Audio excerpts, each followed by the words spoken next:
حضرت علی رضی اللہ عنہ نے فرمایا 3 ایسی گناہ ہیں جس کی سزا دنیا میں بھی اور آخرت میں بھی ملے گی۔ ان تینوں میں سے سب سے پہلا گناہ یہ ہے کہ ماں باپ کو تکلیف پہنچانا۔ جو انسان اپنے ماں باپ کو تکلیف دیتا ہے تو اس کی اولاد ہی اس کو تکلیف دے گی، دنیا اور آخرت میں اس انسان کو رسوا ہوگا۔ اور دوسرا گناہ لوگوں پر ظلم کرنا ہے، لوگوں کے ساتھ زیادتی کرنا ہے۔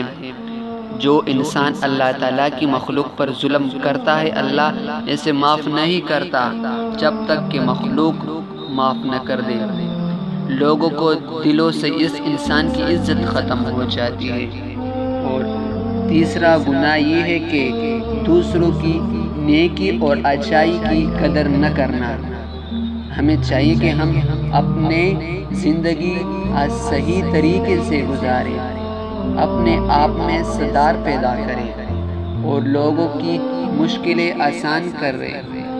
اگر ہم اللہ تعالیٰ کی مخلوق کے ساتھ اچھا کریں گے تو اللہ تعالیٰ بھی ہمارے لیے آسانیاں پیدا کرے گا اور ہماری زندگی میں سکون عطا فرمائے گا۔ اس لیے سب کے ساتھ اچھا رویہ رکھو اور گناہوں سے جتنا ہو سکے بچو، اس میں ہماری بھلائی ہے۔